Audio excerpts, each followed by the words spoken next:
Unfortunately, when we're in the outfield, it's not all easy soft fly balls, or our pitching staff, they may give up a few hits.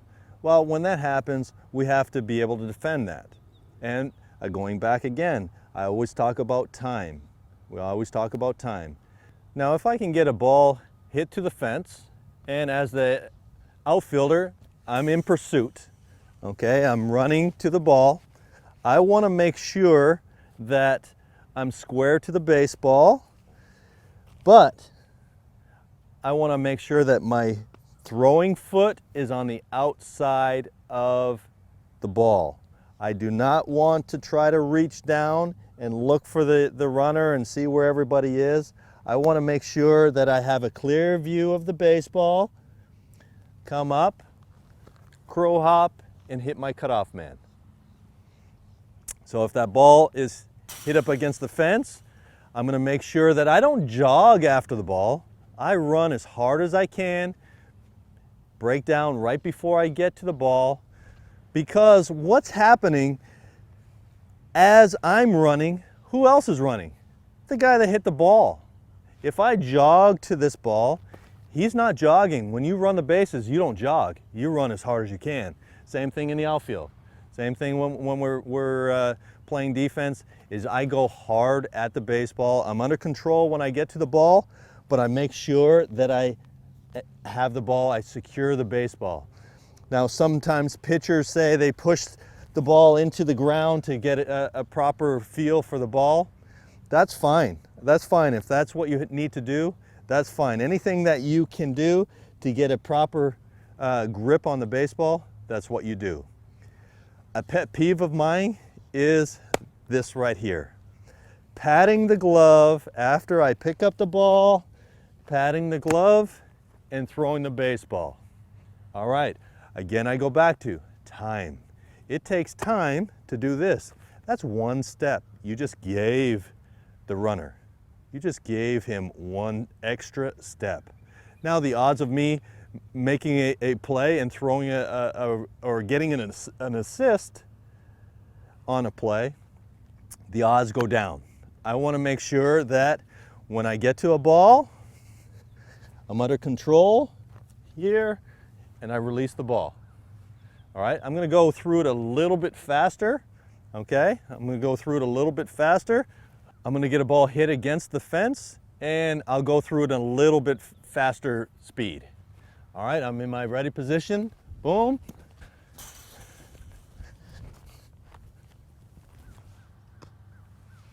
It's really that simple. We do not, the damage is already done.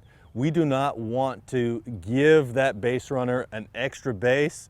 Why? Because we're fumbling around with the ball, or we make a bad throw to our cutoff man. We don't want to give them any more than they deserve. They're going to get hits, no problem, but we want to minimize the damage. And how we're going to do that is we shave off half second here, half second there, and it makes our job as far as on the defensive side of the game much easier. All right, we talked a little bit about a ground ball, a ball that's hit, a clear base hit or double to the wall. Now let's talk about that. Maybe I'm going to catch a ball, maybe I'm not quite sure. But what I want to make sure is I get back to the wall as quick as I can. A fly ball hit up in the air or a possible double, I want to make sure, I don't want to drift on any ball. At any given time, whether it's a fly ball right to me, I don't want to drift. I don't want to just kind of float through it and, okay, get there. I want to create good habits. All right, in order to do that, I have to go about my business the right way. I'm going to get back to the wall as quick as I can. Why? Because I want to know where the fence is.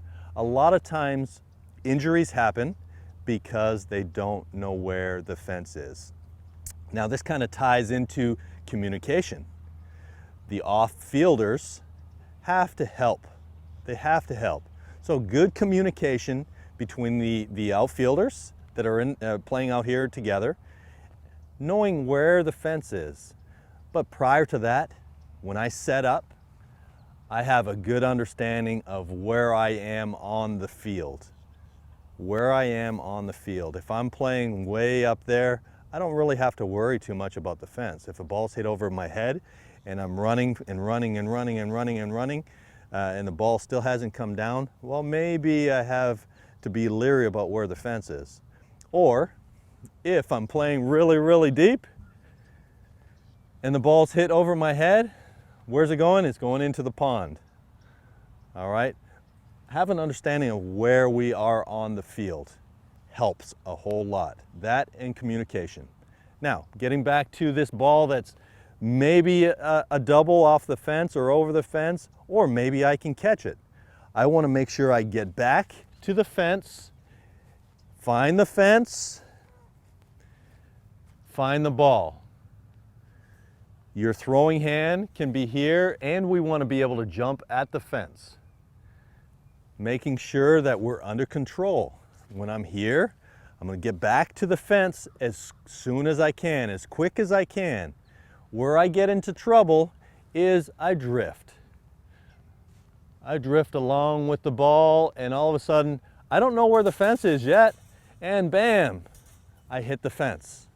I don't want to put myself in harm's way. I want to make sure I know where this is. If I run into this, it's not going to feel good. It's not going to feel good. And I actually ended my major league career because of an injury on the fence.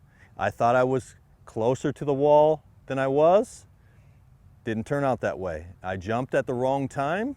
I don't want to jump into these fences. You see it on Sports Center. You see it on the plays of the week. These guys are jumping into padded walls. Far different than most Little League fields. Most of them are fence and have fence posts. We don't want to make a habit of jumping into those. Not good. Not good for your career, not good for your body. All right? We can accomplish the same thing by getting back to the fence, not drifting, getting back to the fence, picking up the ball when we get back here, knowing where this is, and jumping up in the air.